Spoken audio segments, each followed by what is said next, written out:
I'm Kevin Ranke, and I'd like to welcome you to Beyond the Echo. I ran for governor in Michigan. After losing that election, my desire to look at issues that are important to the state or the country grew. There is so much static. There are so many opinions. Our news stations have gotten to the point where we don't know what news is anymore. Where do you go to get real facts? This is about real perspective for you. Beyond the Echo will cut through all the smoke, all the opinions. It's not about Republicans. It's not about Democrats. It's about the issues and what are real. Hey, everybody. Welcome to another episode of Beyond the Echo. One of my goals this year, as we head into the 2026 election cycle, was to sit down and talk to candidates for the various positions in the state of Michigan. So far, I'm having a lot more luck with Republican candidates. We put out invitations to Mike Duggan. We put out invitations to Gretchen Whitmer. We put out invitations to Jocelyn Benson. And not surprisingly, we have not heard back. But today we have a Secretary of State candidate, Monica Yatuma. And Monica, welcome to Beyond the Echo. Hi, Kevin. Thanks for having me. You bet. Yeah. How's everything going? It's going really well. It's a lot of fun. It's a lot of work, but it's really nice getting out there and being able to meet all the different delegates and the different personalities. And it's nice because they're very motivating. They're very, very energizing, and it helps when you're on the campaign trail. Oh, yeah. Yeah, no question. It's I'm going to ask you about the Secretary of State's office because I don't think that people realize how many different ways the Secretary of State impacts our lives. Sure. So why don't you give them a brief overview of how the Secretary of State interacts with citizens in Michigan? Well, so I feel like there's two parts to that. There's the election side of things and election integrity. So the Secretary of State essentially is the chief election officer of the state. She runs all the elections. And so the other part of the Secretary of State's office is just your everyday transactional, whether it's business, driver's licensing, anything DMV related, hunting licensing.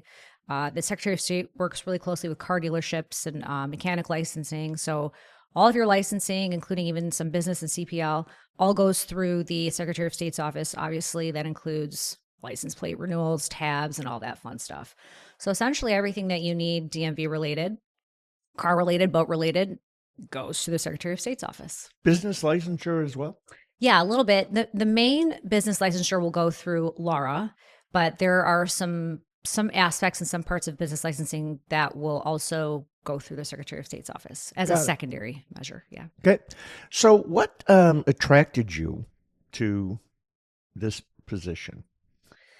Well, I don't know if the actual position is attractive, but what I will tell you is based on what I've been doing over the years, when I started the 501c3 that we'll dive into, and then the C4 and all the work with getting out the vote in the elections and door knocking and everything, I realized it was going out, raising all this money, doing all this work in order to get conservative candidates elected up and down the ballot in Michigan. But then we were getting to the ballot box and it felt like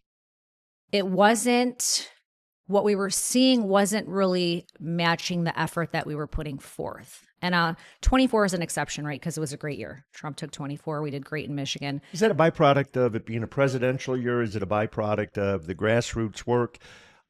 Is it a byproduct of Trump being really a unique character when it comes to turning out the vote? Well, he's an anomaly, right? I don't think there's anybody else like him. I think that was a big part of 24.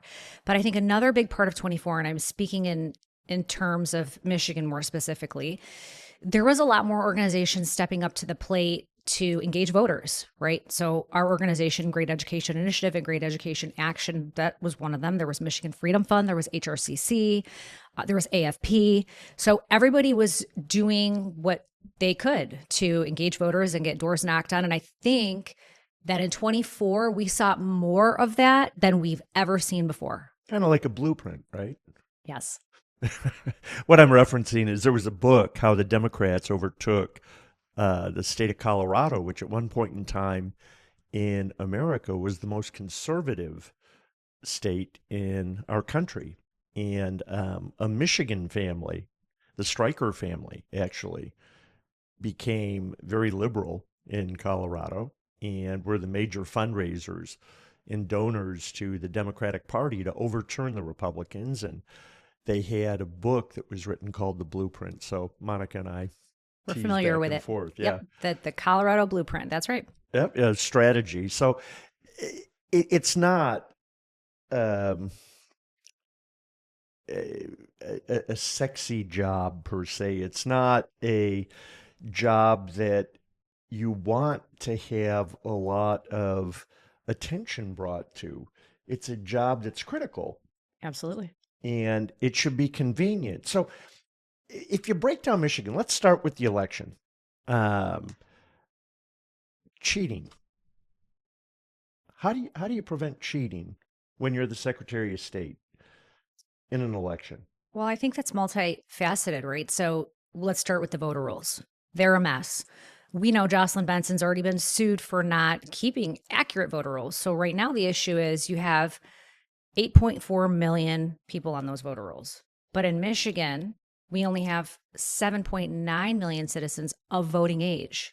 So why are these voter rolls so bloated? So when you leave a messy like this, it's chaotic, right? And it's hard to understand these voter rolls, and so makes it easier to cheat. So if we clean them up and remove ineligible voters like, dead voters, Well, how do you get non-citizens. 500,000 names on voting rolls that Well, shouldn't be there? well, it's just she's sending absentee ballots to everybody and just throwing everybody. I think a part of it too is through driver's licensing. So we're getting a lot of non-citizens that will come here and go to get an ID, but they're getting an ID that's similar to like a driver's license that you and I would have, except these are non-citizens and you and I are a citizen. There's really virtually no way to tell it apart unless you're looking at the ID, and in the restriction section it says LT. But back to the driver's licensing, I believe what's happening, and there was some talks about this, that basically whoever's registering for a driver's license is being added to the voter rolls. And so we were seeing a lot of that. So that was one way that they were bloated. Okay. So you've got dead people. And is there any constitutional requirements or are there any legal requirements for a Secretary of State to keep clean Well, voting rolls? well, yeah, of course. So she's simply ignoring. Yeah. And how long would it take to scrub 500,000 names off the voting rolls? That's a good question. I mean, maybe if I had to guess, I would say maybe a week or two. I mean, let's use Ruth Johnson as an example. Ruth was successful in removing over 1 million ineligible voters from our voter rolls. And she did that in, I would say, a time frame that was fair. I would say over the course of maybe a few months, getting those cleaned up. And she did a good job with that. And she did that by cross-checking the voter rolls with a federal database, like Department of Homeland Security's database. And so cross-checking, and then whenever someone was ineligible, whether it was somebody that was dead or non-citizen or whatever it was, they were removed. So, yeah, that's crazy. Both my parents are deceased. And I've said it before, I received for my father, who's been dead for 5 years, 6 applications. And for my mother, who's been dead for 2 years, 3 applications. And I don't know how somebody would catch if I chose to fill those out and sign the name, how they would actually catch that. What's the process if somebody responds with a mail-in ballot? What's the process that the Secretary of State goes through to flag or to catch those people? Well, we're supposed to have strict chain of custody, and part of that chain of custody is strict signature verification. This is actually one of the things she was sued for, because she basically said to the clerks, just check the signature, make sure it's good enough. And that's it. Now, when you're doing that, then sure, you can probably turn in, I don't know, however many ballots you got and sign the name, and they probably wouldn't know the difference, or they wouldn't care to know the difference, because she said, hey, don't worry about it. Just make sure it's good enough. But if you have a Secretary of State that's following the rule of law and telling clerks like, hey, we need to make sure we're checking these signatures, every single one on every single ballot, and make sure that it matches, right? Yeah, I don't believe that happens. No. I Well, don't, that's the issue. Well, yeah, it's one of the issues. yeah, yeah. Yeah. So when she was sued, who sued her? Well, each case was different. I think for the signature verification, I want to say that might have been the O'Halloran case for Benson. I could be wrong, but it wasn't the state. It was individuals that brought these lawsuits to her. Okay. And the outcomes of the lawsuits were what? She lost them all. Yeah. And on appeal? Um, no, I don't know if they were appealed. I think I think, you know what? I take that back. The RNC was also one of the people that sued her. And that case was dismissed. So that one she didn't lose. But no, I don't know if they were on appeal or not, but I can tell you Steve Carra brought a lawsuit against her, O'Halloran, Janetsky, and there was a couple of other ones in there. And one of them was for 2020 because she sent absentee ballots to every single registered voter and without them requesting it. And so that was breaking the law. But her excuse was COVID. You know, COVID's been the excuse for a lot of things. Yeah. And that was a big problem too. But that's why people like you and I say, well, COVID was ushered in for many reasons. This was one of those big reasons, was the election, and was election interference. When you say ushered in, so you think there was a correlation between COVID and election interference? I do think so, yeah. Was the election stolen? No, it's a great question. We have zero audit ability for 2020.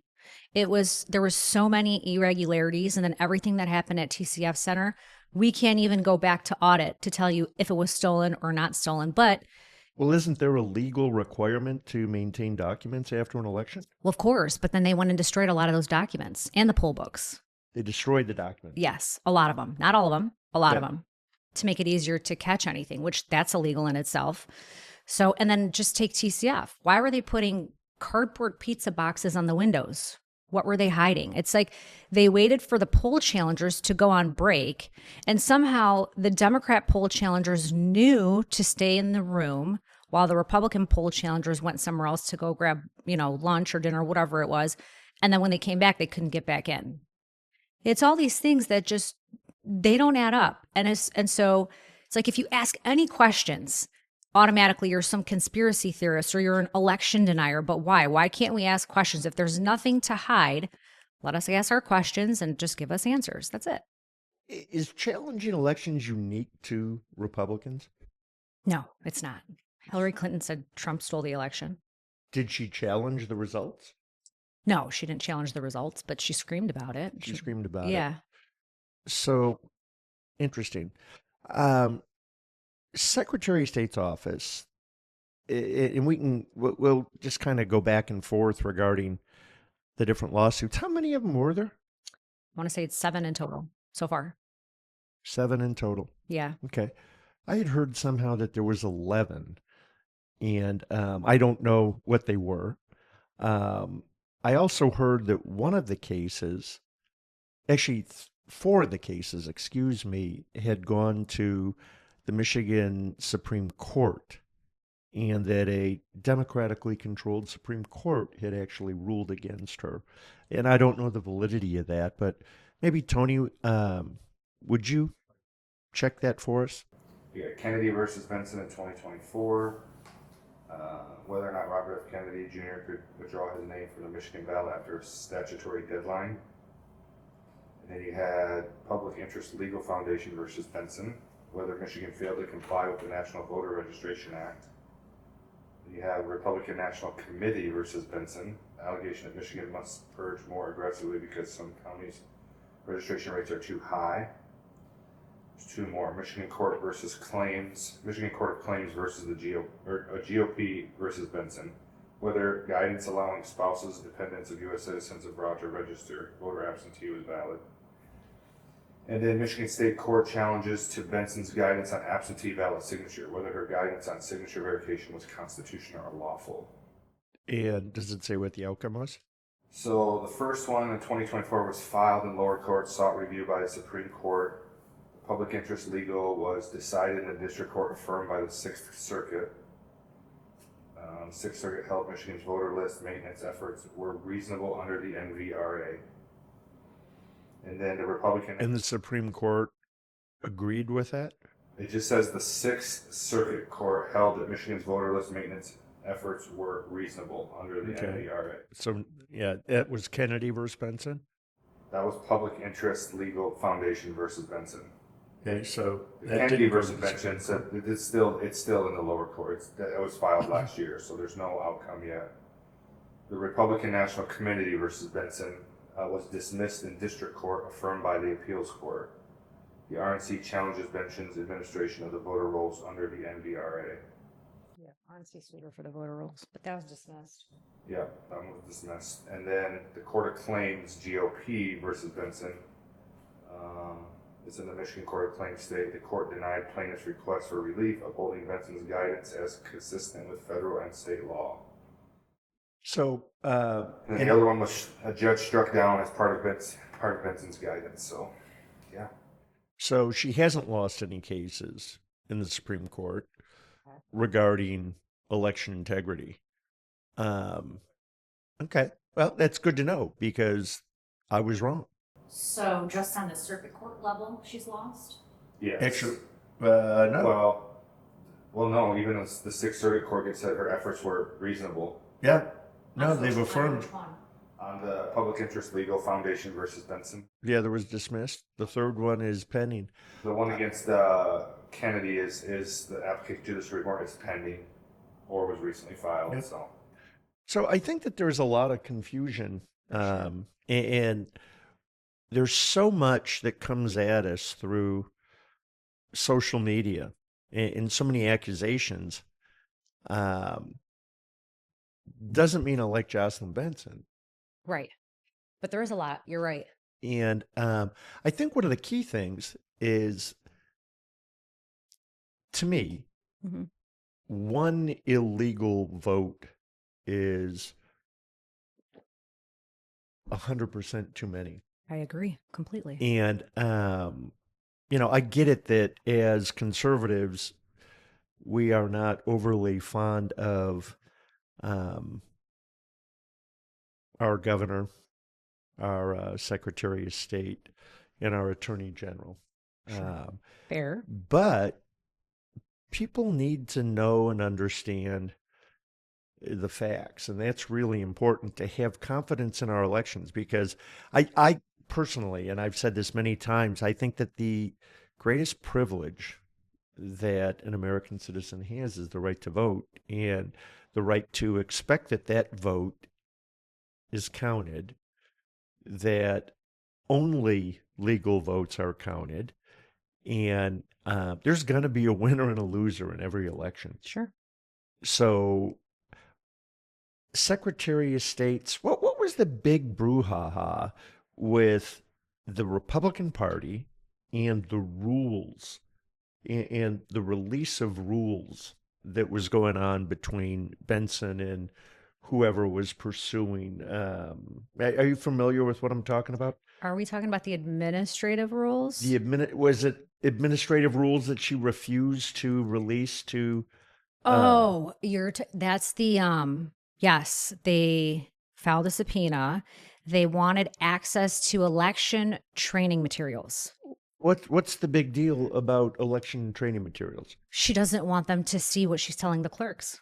Well, That's what she's trying to hide. Well, but what's there to hide? It's a good question. Is she issuing guidance or rules that are not in accordance with our Constitution or with the laws? That's the question. That's what they want to see. What are you issuing to these clerks? What training are you giving them? What are you telling them to do behind closed doors? That's what they want to see. And she's saying no. So, do we know who writes the rules?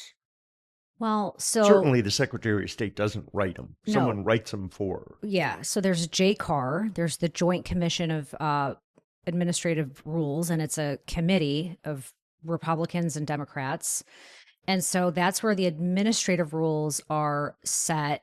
And when she wants to change something, she has to go through this committee. That was actually one of the reasons, another lawsuit that was filed against her is because she was trying to issue all these rule changes and differing rule guidance without going through JCAR or the state legislature. She was just doing it on her own. But yes, there is a process in place that you're supposed to follow, but she's just not doing it a lot of times. Well, it's hard for me to understand or to accept that our legal system, be it Democrats or Republicans, aren't going to attempt to enforce, at least within a reasonable doubt. I get the interpretations. They render opinions that are different, Mhm. but the opinions are always on record. Yeah. And I guess where I'm going with it is, I if JCAR is a joint committee, then Republican members of JCAR should be actually filing the complaints. Is there a process that a committee member will go through to object to the Secretary of State's actions? I would imagine it would be amongst each other in committee, but typically the way JCAR works, when there is an administrative rule change, there's a public hearing.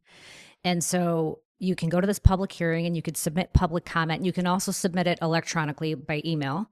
Have they ignored public hearings in this case? No, they haven't. They've had them. Okay.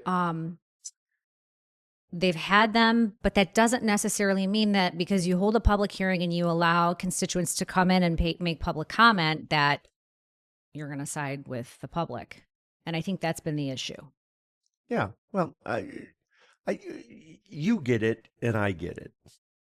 The public doesn't always understand. And just because they say something doesn't mean that they're right.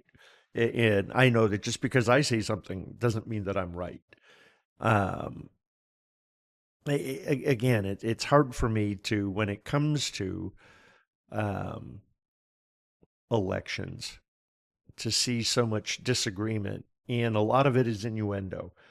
And it's why I struggle with every election we've ever had, people cheated. Sure. Okay, they either intentionally cheated or they unintentionally cheated. And I was in a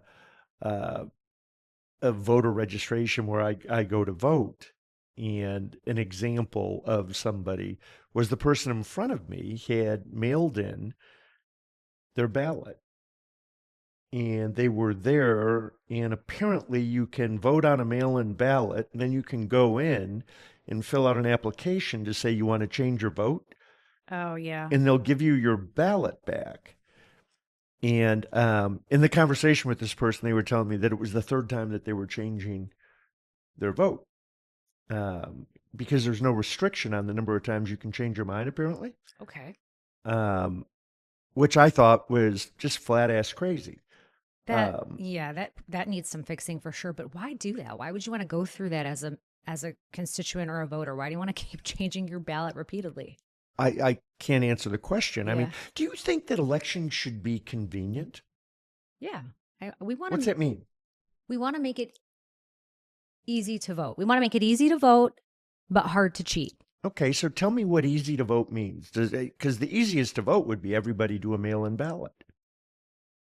Or maybe you could vote off your cellular phone or a laptop computer. That's easy. Well, sure. So then let me walk that back. So 'Cause what's those easy are for not you? secure. Easy just means a precinct that's not far away from my house or a polling place that I can go to, submit my vote, and go home. It takes 5 minutes to do it, and that's it. So I'm talking voting, same day voting. We don't need this 9 days of early voting. We certainly don't need, I mean, I'm not going to say we don't need absentee ballots because they're there for our military personnel and anybody overseas. That's really why they're there. But And what's the status today on absentee ballots as far as in Michigan? like, are we still using them? No, I know that people are still. Can everybody vote absentee? Well, I mean, technically, sure. If you submit for an application for an absentee ballot and fill it out, yeah. they So can. you change that. I wouldn't say that I would change it. We need absentee ballots. What I would say is that there would need to be a stricter chain of custody on absentee ballots. Okay, and I'm not trying to put you on the spot. No, I I'm know. just trying to understand. So you'd allow everybody to vote absentee, and your focus would be on chain of custody issues. My focus would be on chain of custody issues, but also I want to focus on who actually needs an absentee ballot. That's our elderly, anybody bedridden, people that can't get out and get to a polling place. That's what absentee ballots are for. And again, for our military and overseas personnel. I would want to enforce more stricter rules around that to make sure that we're not just handing out absentee ballots like candy. Okay, fair enough. The absentee ballots go out how many days before an election? Typically, not typically, it's 45. 45 days before an Yeah. election. And so, and I'm just walking through this linearly. The state mails them out. That might be what, 3 days to receive, 5 days to receive? Give or take. Okay. And so I'm going to say 5 days to get them back to the state. Hmm. So of the 45, now you've got 35 days. Are absentee ballots counted prior to Election Day? Yes. Like, are they taken in? Well, they're received, but Right. are they opened and counted? Oh, no. That's not until Election Day. So there's no, there was the innuendos made that because of absentee ballots, that Mhm. they knew the results before Election Day and that they knew how many votes they needed to cheat to win the election. So that's not true. I'm not going to say that's not true entirely because there are rules in place, and are the rules being followed? I don't know. Again, and then we have 9 days of early voting. So typically when you're turning in an absentee ballot, you're mailing it back in, you're either walking it into the clerk's office or you're submitting it into a ballot drop box. And then they're supposed to be collected, you would hope, daily. And then it's because we have 9 days of early voting, I believe that they can start counting them during that time period. Okay, because people are walking in and voting anyways during that time period. So there's 9 days of early voting. Now there It's is. funny, folks. And again, excuse my ignorance. I vote on Election Day. I don't early vote. And I'm going to say this. I don't think that voting should be convenient. I think that it should take effort. Okay. I think that voting should be in person. I think that an ID should be required. Yes, there is a very small percentage of the vote that should be allowed to vote with absentee ballots. I get it. But if integrity is in question, the only way to reestablish integrity is to have it tougher to vote. And tougher to vote meaning you have to go someplace to vote. And people on the left will say, well, what about the people that can't drive? You know what? I'm not buying it in today's world. You can Uber and you can do a whole bunch of things if you really want to vote. Sure. Is it legal to have a bus go into a neighborhood? Can a party hire a bus and pull it into a neighborhood of supposed non-drivers and drive people to election booths? Yeah, they do it all the time. There's Is it legal? yeah, it's legal. They're not doing anything wrong. They're just giving people a ride. They're just giving people a ride. Now, if they're harvesting ballots during that process, that's different. What's harvesting a ballot? Taking people's ballots and submitting them for them. You mean helping them fill them out? There's that too. Well, that'd be fraud, wouldn't it? That's fraud. Yes. Okay, so what's harvesting? Yeah. So, harvesting is collecting those ballots and submitting them on behalf of a voter. Instead of the voter putting them either Correct. in the mail or in a drop box or putting them. So you're saying that, and again, I'm no voting. I don't think about cheating. Right. I just think about doing my deal. And I hear all this stuff. And because I candidly don't understand it, you're telling me that like people will show up with a bucket full of filled out sealed ballots and turn them in at an election site. Correct. And that's legal. That's not legal. So what happens if someone's got that bucket full of ballots and they show up? Is the person working the desk, let's say at the polling station, Mm-hmm. supposed to set those aside and say we can't count these votes? Well, you would hope that somebody would say, hey, this is against the rules. Like, we can't take these. But I guess from what we understand, from what we've been told, that a lot of these were being taken in at different polling places.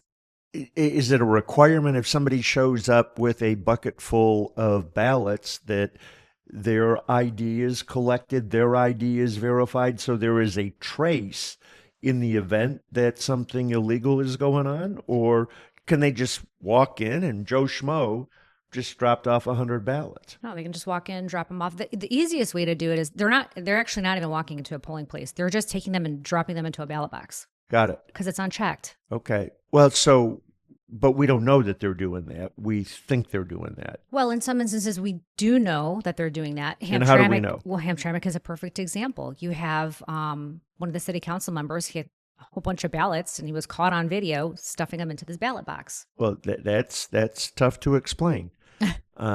So there, yeah, and again, I'm trying to have people understand, because most people don't think about cheating. Right. They're suspicious of it when it comes to elections. And I hear it all the time, I'm not going to vote because my vote doesn't count. Total bullshit. Your vote counts. Now, the other side, if they are cheating, may turn in more votes. Sure. But your vote still counted. And for conservatives and actually people in Michigan, voting is your responsibility. And if you don't vote, you certainly don't have a right to complain about where our state's at. I think that a lot of conservatives have taken the attitude, I'm not going to vote. And I don't like that whatsoever. Yeah. Go vote, make it too big to rig, exercise your right, engaging at that level. We still in this country elect a president with under 50% of the people voting. Yeah, it's not a big number. We elect a governor with under 50% of registered voters. I think we did in 22 voting. Yeah. And it'll be really interesting in this election cycle. You talk about important. This is, I think, maybe since Ross Perot, for those people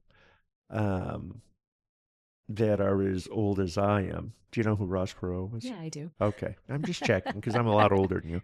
So Ross Perot was a presidential candidate, an independent that might have changed the outcome by participating. But in our gubernatorial race this year, we're going to have Mike Duggan running as an independent.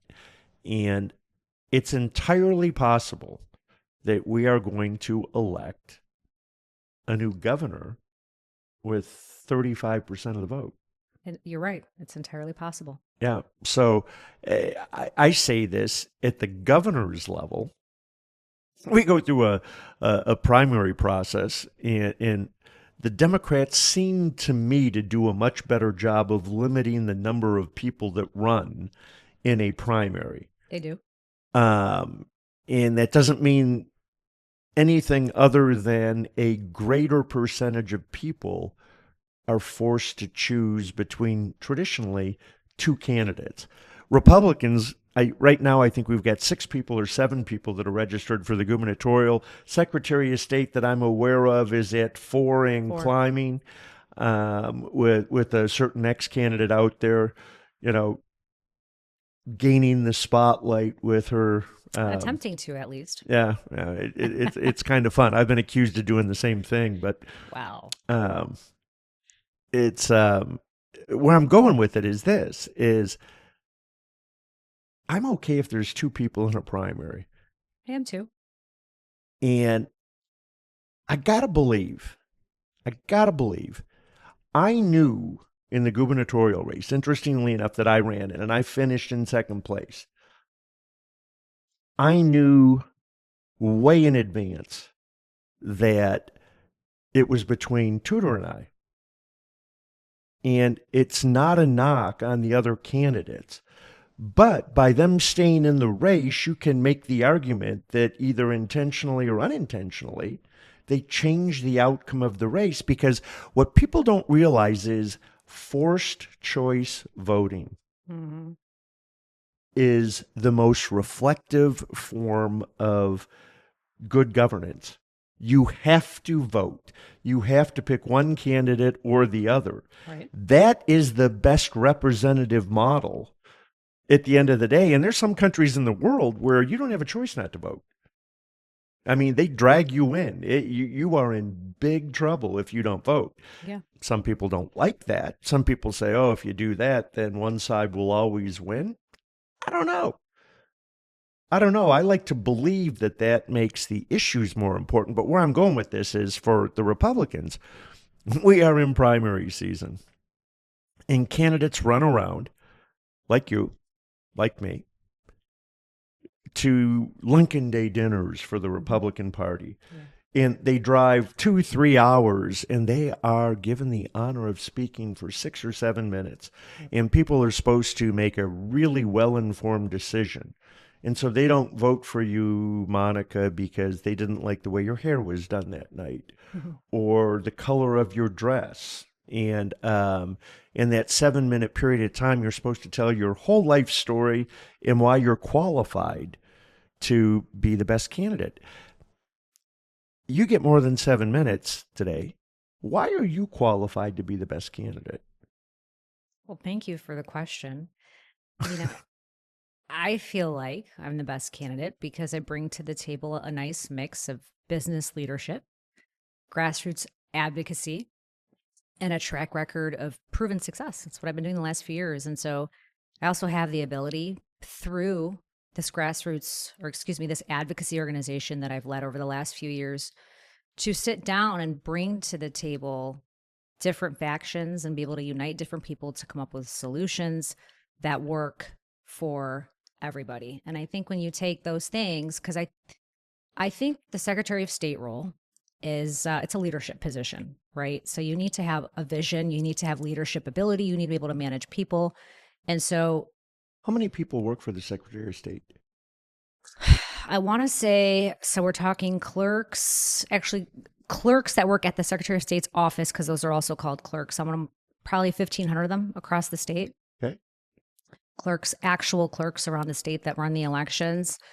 I want to say that's another around that same mark, around 1,500. So a few thousand. Couple thousand. How many Secretary of State offices are there around the state?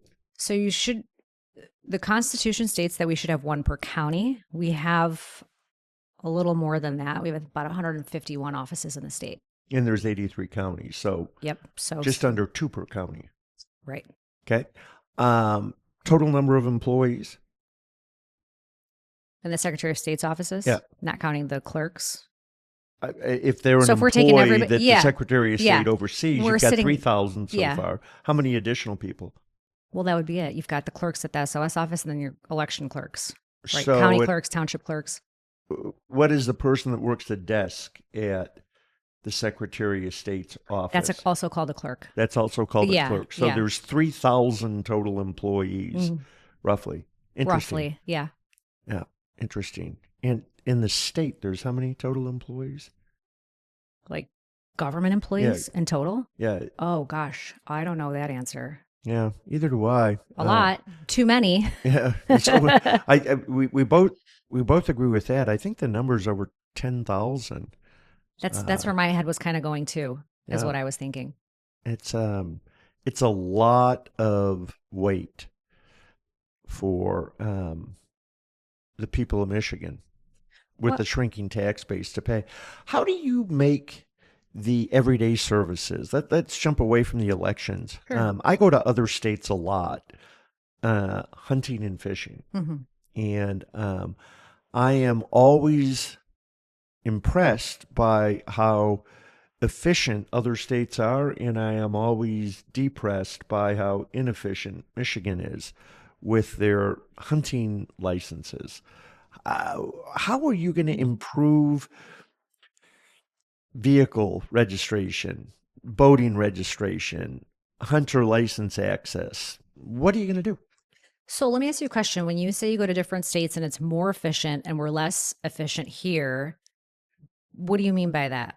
Well, they appear to maintain two states in particular that I'm referencing. One is North Dakota, and one is Kentucky. And Interestingly enough, every year, 2 weeks before the season start, I get a notification from both states saying, "Hey, Kevin, how are you? Hunting season's just around the corner, and we're looking forward to seeing you again.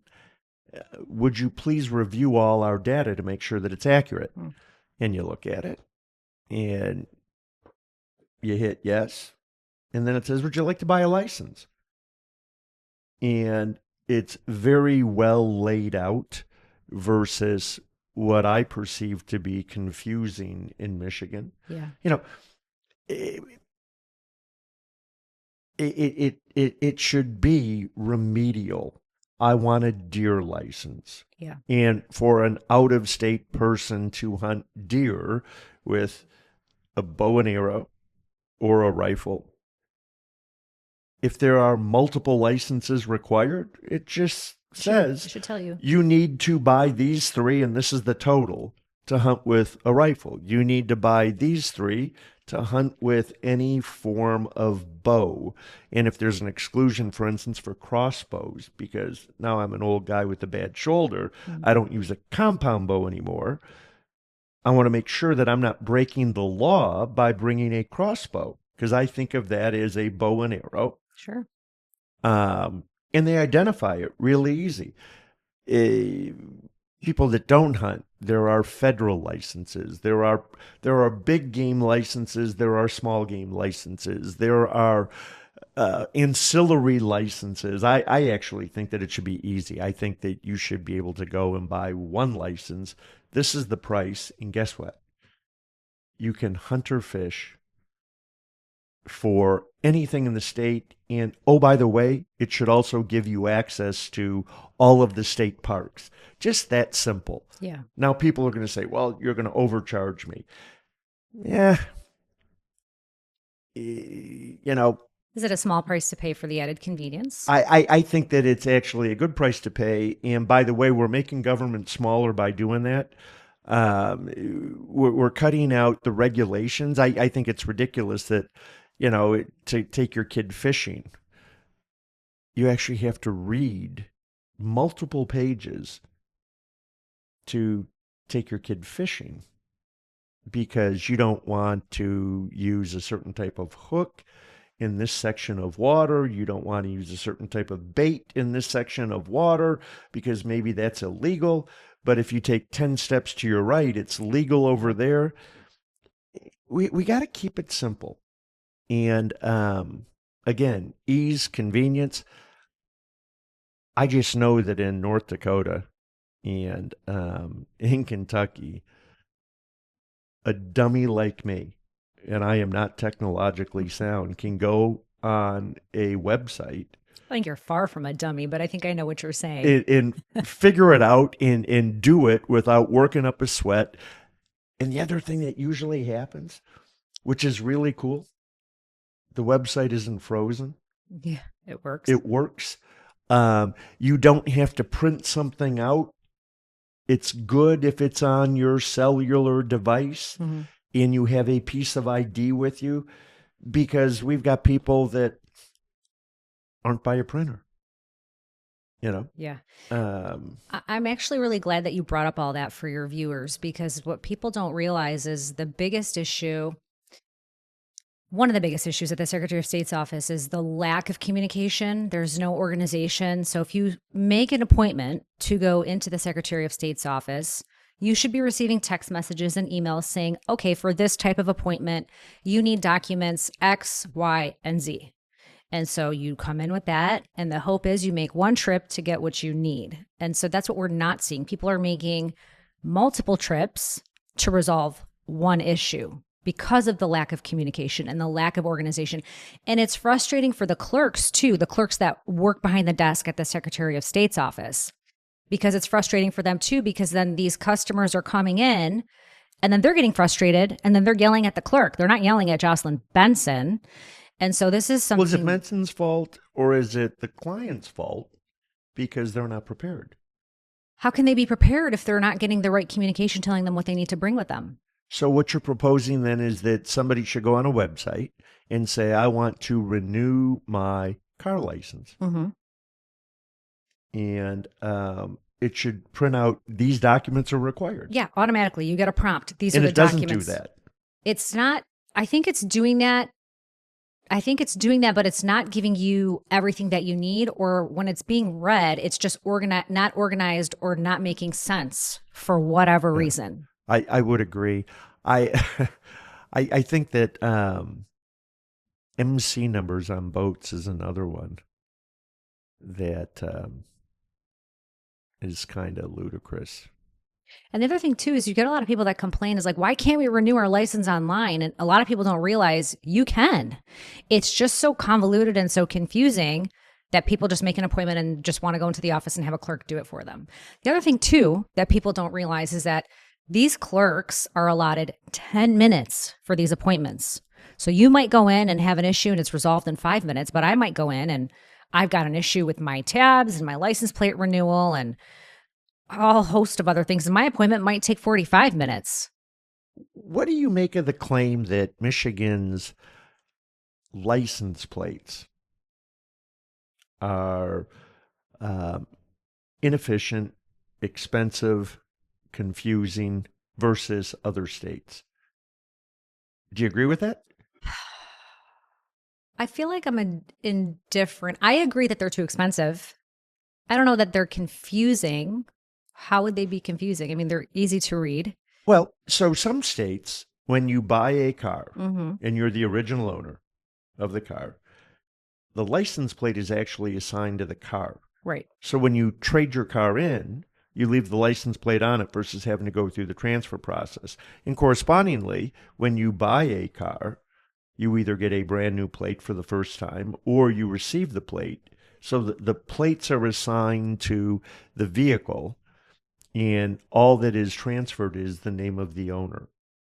So much easier process, which we're not doing here in Michigan right now. So is that what you mean when you say it's just confusing? And yeah. It's a suggestion. Yeah. I don't know. I actually don't disagree how the with you. revenue flows, or it just seems to me that if we're going to title something, why not, and license something, why not leave the license with the product?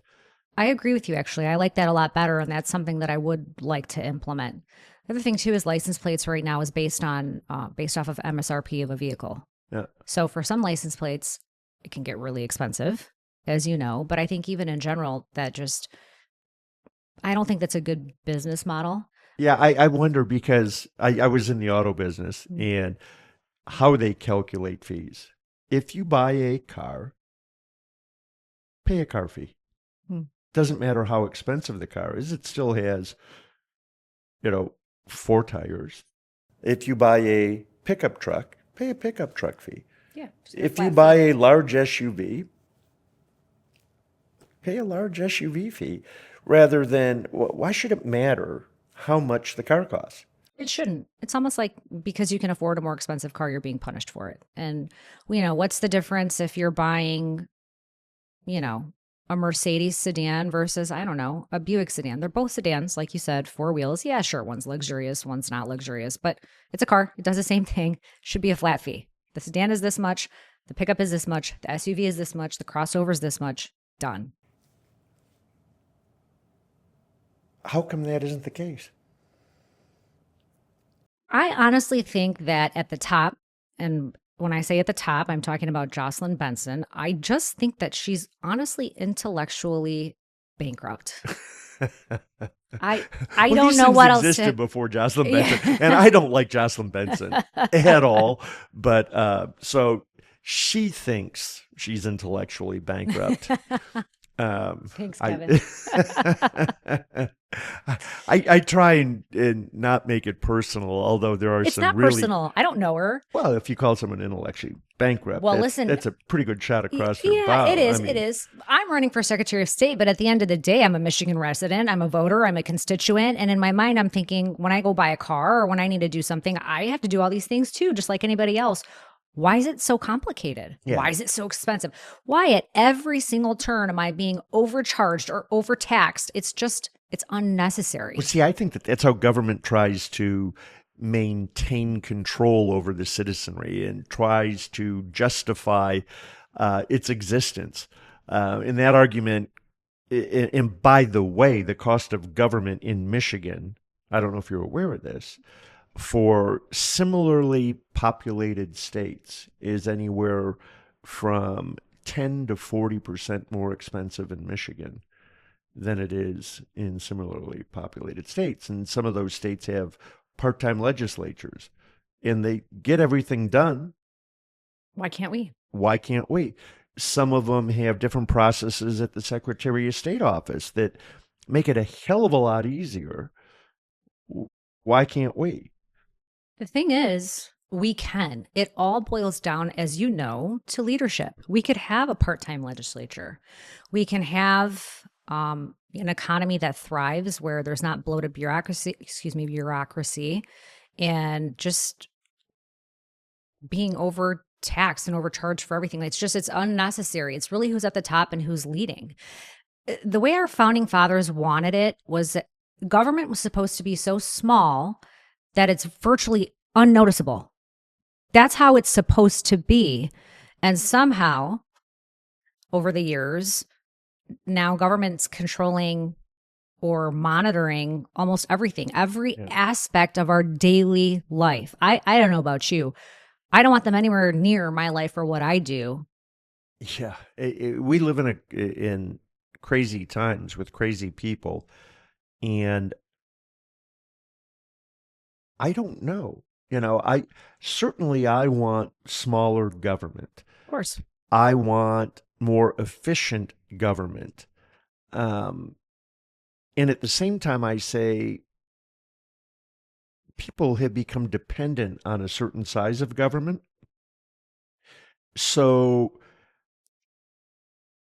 the value of what those particular entities provide and how they provide it is more my focus. Carla Wagner was on the show and she was talking about Axe My Tax in eliminating property taxes. Personally, I don't think like that because our government is so dependent on property taxes. Yeah, they are. It would be interesting to recreate something that is more consistent with what my vision is for how government should look. And in Carla's case, what I thought was interesting was she was very focused on foreclosures. And if foreclosure is the issue, fix foreclosures. Right. Throw the baby out with the bathwater. Don't treat the symptoms, treat the problem. And I don't know that property tax is the problem, but there are going to be some people out there that are going to just scream by the fact that I say it. And I hate taxes. I want lower taxes. I want less taxes. I get it. But don't say I want to eliminate taxes because of foreclosures. Yeah. It's not you're right. You Fix can't the base foreclosure process. Yeah, you can't base it just on that. But I think, and I haven't read the language in its entirety for Axe My Tax, but I think the goal is so that when you own your home, you own it outright. Because what they're saying is that your home can be paid off and you can own it, but you don't actually really own it because if you don't pay your property taxes, you can still lose your home. Yeah. That's the argument. Yeah. And which is fair. That's fair. Absolutely. I mean, again, government, well-intended or not well-intended. The one that I love is we have gas tax in Michigan. And people with normally aspirated vehicles pay every time they go to the pump. And somebody in their brilliance said that, well, if you drive on the road, every time you add gasoline to your car, you should pay a tax, and that money should go to the road to keep our roads in good shape. And we all know how great our roads are in Michigan. Yeah. Tongue in cheek, not. But then they come out with electric vehicles. Yeah. And last I looked, electric vehicles drive down the road. and They do. yet they don't use gas, so they don't pay to maintain the roads, Mhm. and yet they use them just like a normal car uses them. Um, and now the government is saying, well, we're going to put in charging stations at the expense of the taxpayers, and it's hundreds of millions of dollars to establish charging stations. But what they haven't said is, are they going to charge the people to plug their cars in? Are they going to be government owned or are they going to be privately owned? And is there going to be a fee associated to that particular charge that goes to keeping the roads? And they have never addressed the fact that in our history, there have never been tax dollars used to incentivize people to buy one product over the other. True. And that just grinds me, because every taxpayer was contributing to the, on average, $10,000 per electric vehicle that was sold. And I don't think that's right. It's never been right. I'm glad to see that Trump got rid of the incentive, is what they called it. They haven't solved the charging issues and the tax and the use. So we'll see where that goes as they continue to quietly push now, versus overtly push to have people get into electric vehicles. And oh, by the way, obviously you're aware of the fact that we have a grid system that can't keep our houses. Glad you mentioned that. I was thinking it. I was like, is he going to say it? Yeah. Michigan has the third highest power failure rate of any state in America. It's pretty bad. Yeah, it's bad. I wouldn't feel comfortable driving an electric vehicle knowing that at any point in time my car wouldn't work or couldn't work. Yeah, I don't like electric vehicles. We can go on and on about it. But Yeah. anyway, other things with the Secretary of State's job that make you've never been a county clerk, correct? Never been a county clerk. Have you been a delegate? Yeah. Oh, yeah. Have you been employed by the state during elections as a monitor or a representative? So to that extent, I've only recruited election workers to the elections. Okay. Yeah. Yep. So how important is it, in your opinion, because you're running against,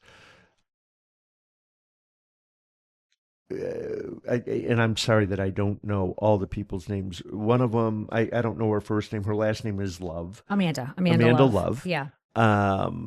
There is a young gentleman that Timothy Smith. Smith, and I believe Tony Ferlini. Yeah.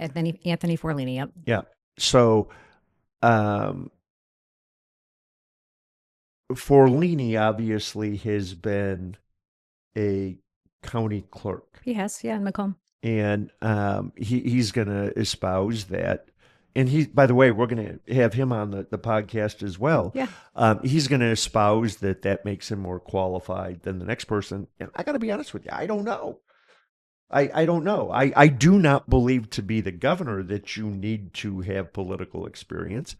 I think you know more than, or just as well as I do, I should say, that having that outsider experience, I think, is better well suited when coming into the political world. I mean, take Trump and his success, but also somebody who's been doing it. Are they going to come in and just keep doing it the same way when we know it's broken? Yeah. Or do we want somebody to bring in that outside experience to look at it from a different lens and say, okay, we're going to do this.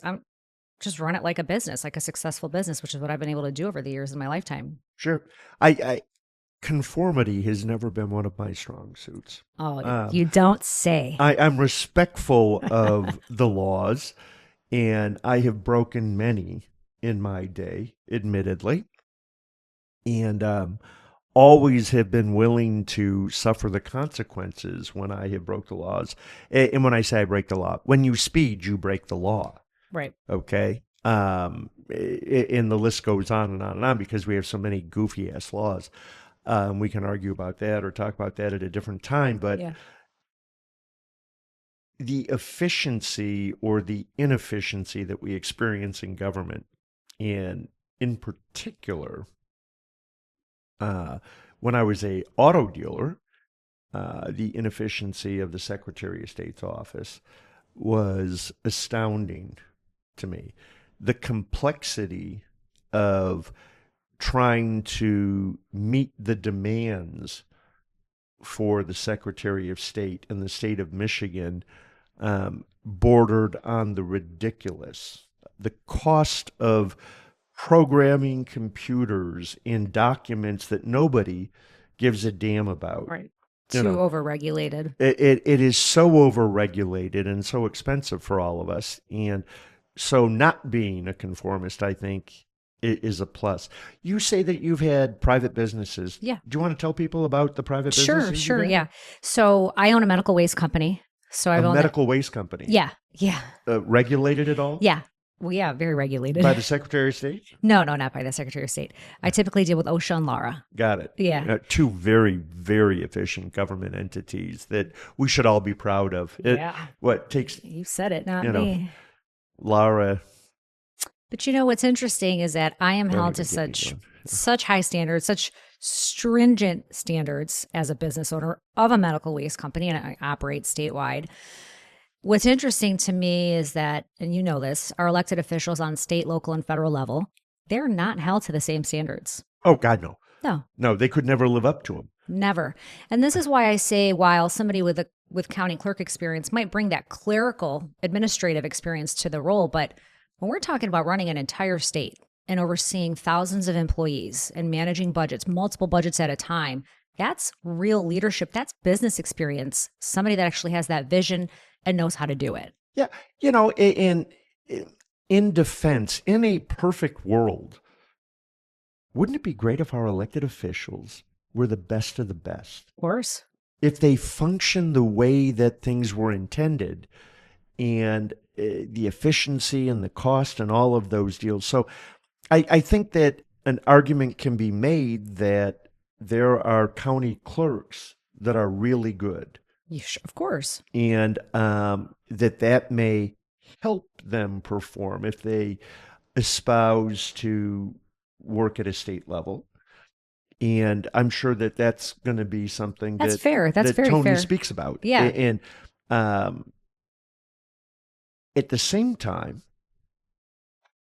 I agree 100% that private business experience makes you uniquely qualified to participate and to ideally be elected to these officials positions, as long as you are not a conformist. And Yeah, that's important. if you were to list,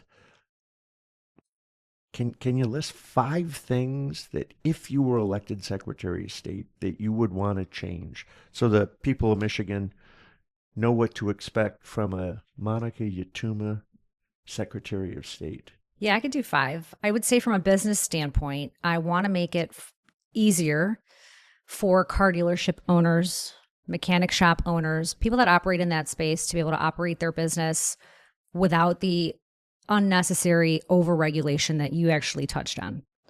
So we want to Do make you control that, or does the legislature have to get no, involved? that's the Secretary of State. Got it. Okay. Yeah, yeah.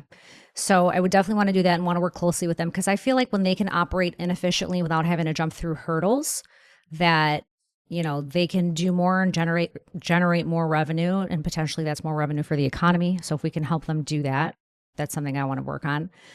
The next thing that I'd want to change is, well, I want to clean up the voter rolls, right? From an election integrity standpoint, I want to jump right in and clean those up. And also, just as importantly, is secure absentee ballots. We don't need to be handing them out like candy. We want to make sure they're going only where they need to go, and that we're ensuring signature verification. The other thing too is, I think I'm on number 3 now, but I want to make clerks, like our township, city clerks, county clerks, I want to make their lives and their jobs easier.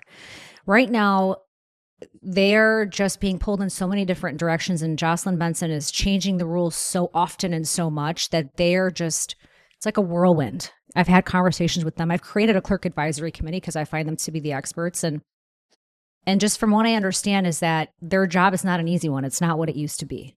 They're underpaid and they're overworked. So that's something I want to focus on and address too, to I make like sure. the fact that they're underpaid, just because I don't want to overpay our government. And I say that I understand what you're saying, though. clerks, I don't like the fact that you're underpaid. You should be paid a fair wage. It was a joke for all of those sensitive clerks out there that Yes. The other thing, too, is the clerks that work behind the desk at the Secretary of State's office. It's going to be a little bit more of a sensitive subject because I don't know if you know, they're unionized. that is mandatory because they're state, or is it a optional? I believe it's mandatory, actually. Yeah. The actual clerks are unionized through the UAW, and the managers are unionized through it's called ER. Don't quote me, I forget, but they are unionized. What I do know is that their jobs are difficult too. Every appointment is allotted 10 minutes, no matter what. So if you've got clerks on vacation or on sick leave, the SOS still sets the same number of appointments every single day and allots that 10 minutes, and they can get behind or whatever, et cetera. But Do you have to have an appointment to go to a Secretary of no, State's office? you don't. But if you have an appointment, you'll have priority. Got it. Right. And then you'll just have to wait if you don't. But I want to address that and fix the inefficiencies there to make things run smoother at the Secretary of State's office. And that includes making sure for people who want their hunting or fishing licenses or whatever else they need, they're receiving the communication that they need to be more efficient when they go in. Yeah. So these are the things that I want to address when I get in there. Well, you've heard it from Monica Utuma, the things that she's going to change. It's interesting that we all have opinions. And I am so fortunate that I don't go to the Secretary of State's office unless I absolutely have to. And then I normally search out little burgs small towns, because you are not restricted to go to your Secretary of State office. You can go to any one of the 151, you said? 151. 151 offices across the state. Thank God that you can go without an appointment, because I probably couldn't figure out how to make an appointment. And I like to walk in and, schmooze with my Secretary of State clerk. Anything you would like to say to the folks about your campaign, how they can reach you, how they can participate, what they can do to help you become our next Secretary of State? Yes. So definitely they can go to monicaformichigan.com, and it's all spelled out FORMICHIGAN. And so there's a lot of information on there, how to get involved, how to endorse, and all those fun things. But also I'm on social media. So I have Monica Utuma Official, but also we have Team Monica. And so I'm very accessible. If anyone ever wants to get a hold of me, have a conversation, ask me to come speak somewhere, happy to do any of that. And one thing I forgot to touch on when you said your top 5 things, I would make sure that all election instructions given to our election officials are lawful and not unlawful, like what we're seeing right now. I think that's important. So you'll make them lawful, and you will make them public information. Of course, we're going to be completely transparent and make sure that people have access to what they have a right to have access to. Got it. Well, I appreciate you coming today. It's funny, guys. The Secretary of State's job, to me, would be like going to the dentist. Okay, and I don't like going to the dentist. It's not a sexy job, I know. It's hard work, Yeah. and like so many of our government employees, they're trying to do a job that the people that are creating the rules and the regulations and the laws don't understand how to apply. So I applaud you. Thank you. I would rather have the measles than be the Secretary of State. Thanks, And, Kevin. No, I mean it. Elections are important to me, but the fact that you are interested in doing that for the people of Michigan is great. And, when I ran for governor, I wanted to approach it from a different perspective, because I just simply wanted to reduce regulations and requirements and the cost. I'm an efficiency guy and a value guy. And Secretary of States are data Yes, data driven. and accuracy. And that's a good job for the right person. And I wish you well with that. Thank you. Well, I am the right person. Yep, there you go. But thank you. I appreciate that. Yeah, it's been fun chatting with you and Likewise. getting to know you over the last couple of years. So good luck. Thank you. And we'll look forward to seeing you again soon. Yes, I appreciate it. Thanks, Kevin. You bet. Thanks. Thanks for tuning in to Beyond the Echo. If you enjoyed today's episode, be sure to like, follow, and subscribe so you never miss an update. We'd love to hear your thoughts, so drop us a comment and share the podcast with your friends. Stay connected and keep the conversation going by following us on social media. Until next time, keep exploring beyond the echo.